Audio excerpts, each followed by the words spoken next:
Linda gave me the challenge of this canvas. How was I going to do the stem ends on these pumpkins? Because we are looking down at them. And if I did decorative stitches here, I had to make sure that this little guy, this guy particularly, needs to come way far forward. So after thinking about it for a bit, I decided that the best bet would probably be the chain stitch. It's just right for us here. Okay. So what you're looking at is the chain stitch on this great big red guy here is this, and you can see how much that lifts up. The shadow line is done with just Continental, but this is done with two colors, a lighter beigey color and the beige that I was stitching with earlier. And you notice how tightly the rows are bouncing against each other. And that gives that extra lift because the decorative stitch here is pretty powerful and I didn't want it to dominate. I want those little ends to still rise up. I'm very particular about foreground, middle ground, and background. Those of you that have classes with me recall that I often choose a delicate stitch for behind, maybe even very thin threads. And then as we work closer to the piece, then to us, I make the stitches bigger. And when it's way in front, it needs to dominate. And that, I think, is what happens here. This guy is way far forward. Even physically, if you look across a horizon on it, this lifts up more than this stitch does. So that's really excellent use of chain stitch and one I hope you'll be able to do. Now, you want to see the whole project? Yes. So Okay. June. Yes, dear. For those who are new to the group here, and we have several new participants, you may want to talk a wee bit about the fact that this is going to be a class in November via Zoom. Right. And interestingly, this is my little book, Colorful Stitches for Overdye Threads. And with the very first day I saw this project, when Linda sent me this little picture, I thought this would be an ideal project to, in fact, display overdye threads. And I have to admit, when I first wrote this book, I was shocked because the manufacturers of overdye threads said they were having a hard time at that point selling overdye, that women were reluctant to use it. I don't know what planet they were on, but we're much further along than that.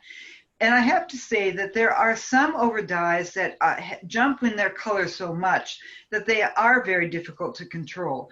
But those that are more gentle really can zap up the canvas to a whole new level. And I thought, well, this would be a good lesson, not only on decorative stitches, and all the stitches I used came from this book. And not only decorative stitches, but I also wanted to show you how you can get the most mileage out of an overdye thread. So that's the reason for this project. And as Linda pointed out, there's going to be a Zoom class in November 21st. It's a Saturday. We're going to work together from 9:30 to 12:30, so you can have time for breakfast and a later lunch.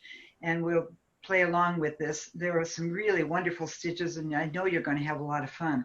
It looks like a lot of work, but I have to tell you, in a good evening of stitching, if you stay up and watch the news and then work through the evening, you can probably get one pumpkin done. It's because I'm using so many decorative stitches. Okay, so let's give you the big shot now.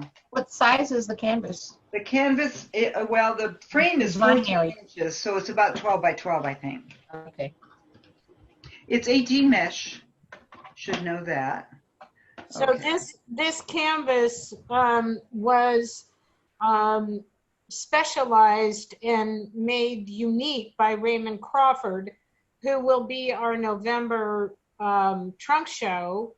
And I don't know, those of you who participated in our Zoom Thursday evening with Raymond several weeks ago, he will be making a second appearance in November, and people really enjoyed talking with him and getting what his inspirations were, etc.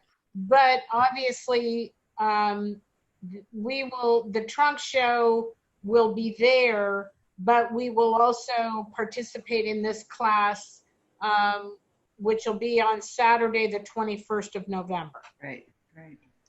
I'm almost finished. I have a few more ends to stitch, and then it's not projecting very well, but on each of these shafts of wheat, they are not only done with long stitches and crazy daisy, but they also have a little embellishment of beads that stick up and away from the canvas. So it does make it look more wheaty. So there's a lot of good stuff to learn here, not only how to do the decorative stitch, but also to learn about over-dye threads, because they can be a powerful addition to your collection as long as you know how to use them well. So, okay. Any questions about that? Are all the June? threads over dye? Pretty much. Yes, they are all over dye. Yes, the only ones that are not is border. This is silk lame, and this and Krynic. There's some Krynic in it as well, and a little bit of pearl cotton. But the majority are over dyes.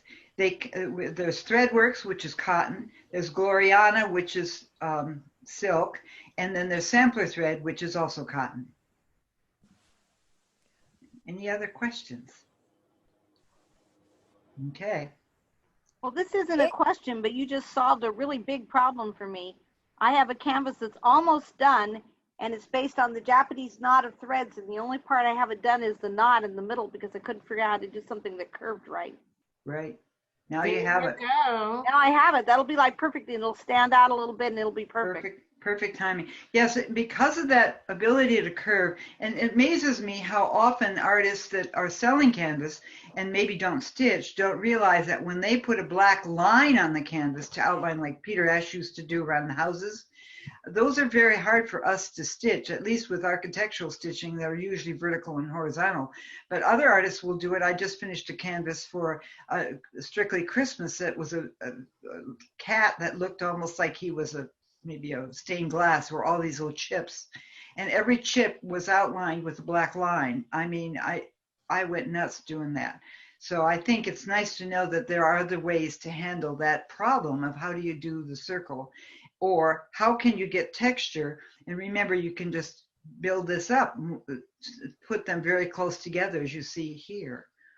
And this was done with pearl cotton. So if you did it with like Burma it would really look like hair. So June, when you did that red pumpkin that you were just showing us, is that layered? The black and the gold is layered on top of the black? Yeah, that. This is layered on top. This was just basket weave. I wanted that to be, when you look at a pumpkin, it sinks in before the stem comes out. So that's like a shadow. And I just figured that, you know, there's a lot going on here. I'm just going to make that a little release spot to just hang out. And so I just did that basket weave. That made this more prominent too. Flat. So actually lifted it up above the other stitches. It did. If you held it, you know, like this and looked at it, you would see that it's a you know, good 1/8 of an inch higher than the other stitching around it. Oh, okay. It is just beautiful, June. Thanks, Suzanne. I like all the stitches on it too.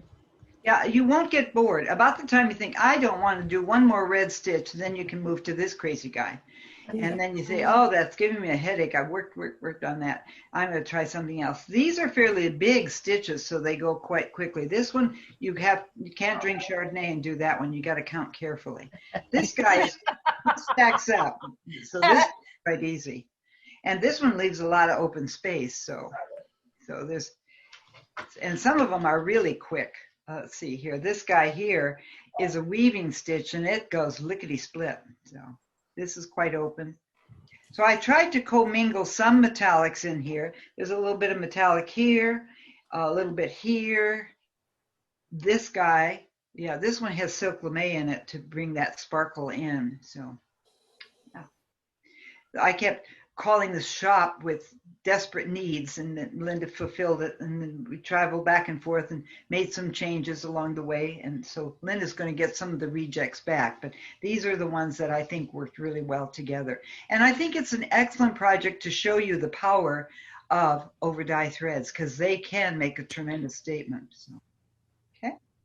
What what stitch did you use on the with the gold leafing on the border there?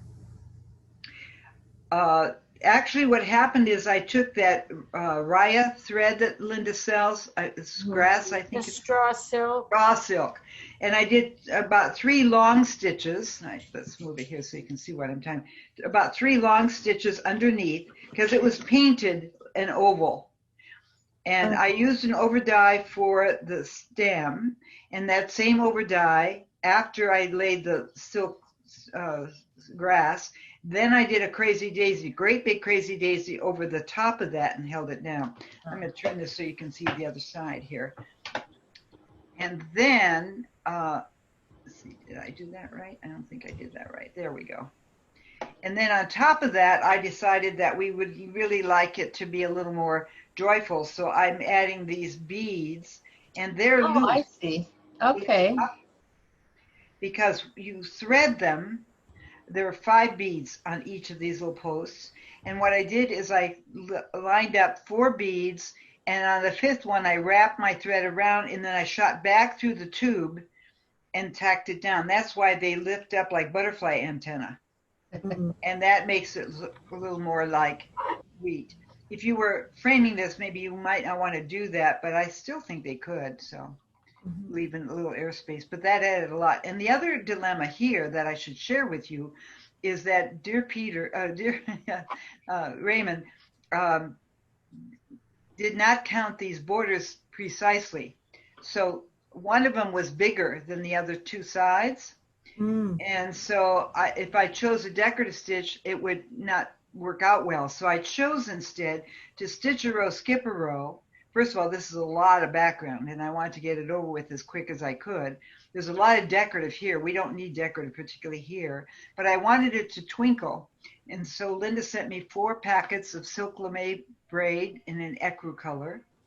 And I stitched a line. And then I thought, well, I like the vertical line going with the shaft of wheat, but look what happens up here.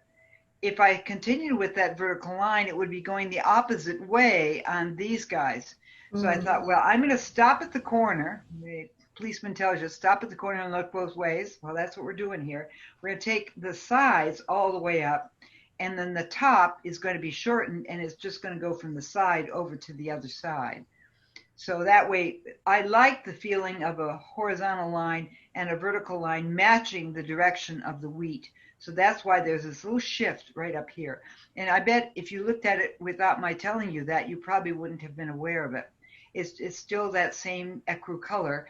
And as you can see, twinkling even a little bit with my lens here, you can see the twinkle. You know, it looks green to me. It isn't. It truly is ecru. There may be, if I hold it a little closer, maybe you can Goldish. see. It No, looks it's just, goldish. you know, every camera's. There. Is it still looking green? Yeah, It's it goldish. looks like a light That green. looks gold. Gold, but Yeah.